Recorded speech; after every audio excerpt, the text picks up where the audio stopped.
අඹ වගේක් තියෙනවා. හරිද? දැන් පැහිලා තියෙන්නේ. මේ තියෙන්නේ.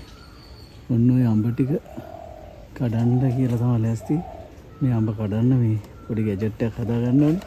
ගැජට් එකක් හදාගෙන අඹ ටික දැන් කඩන්න තමයි ලෑස්ති වෙන අපි බලමු.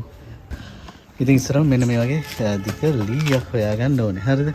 ඉතින් ඔන්න ලීයක් එහෙම හොයාගත්තා. මේක බෝතලයක් කපලා මෙන්න මේ ප්ලාස්ටික් බෝතලයක් මෙන්න මේ වගේ කපා ගන්න. හරි? කපාගත්ත බෝතල් කෑල්ල මේ තියෙන්නේ. ඊට පස්සේ මෙන්න මේ විදිහට ලීයට සෙට් කරගන්නවා. හරි? ඊට පස්සේ මෙතනින් අපි යන්නේ ගහන්න තමයි ලෑස්ති. නැත්නම් පල්ලෙහාට යනවනේ. ඉතින් අපි යන්නේ ගහලා බලමු. ඇනේ ගහ ගත්තා. හරිද? ඇනේ ගහගෙන මේක හිර වෙන්න හොඳට රඳව ගන්න ඕනේ. දැන් අපි බලමු මේකෙන් අඹ කඩන්නේ කොහොමද කියලා. ඒ අපි බලමු අර අඹ ගෙඩි ටික බලන්න පේනවනේ. මෙන්න මෙතන තියෙනවා අඹ ගෙඩි ටික. හරිද? ඔය අඹ ගෙඩි ටික කඩන්න තමයි යන්නේ මේක.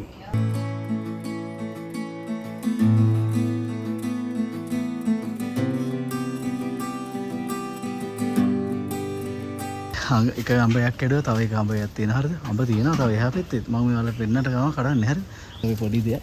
පොඩි ගැජට් එක නැත්තම් මේ අඹ තැලෙනවනේ. ඒක තැලෙන්නේ නැහැ. හරි.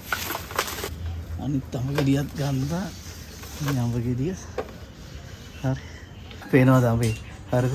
ඔන්න ඔය විදිහට මේ වගේ පුංචි ගැජට් එකකින් අඹ ගෙඩි තැලෙන්නේ නැතුව ඔයාලට කඩා ගන්න පුළුවන්. ඉතින් පොඩි වීඩියෝ එකක් තමයි. ඉතින් සමහර අය නම් දන්නේ නැති මේකනේ. ඉතින් දන්නේ නැති අයට කියලා දුන්නේ මේ දවස්වල අඹ වාරනේ.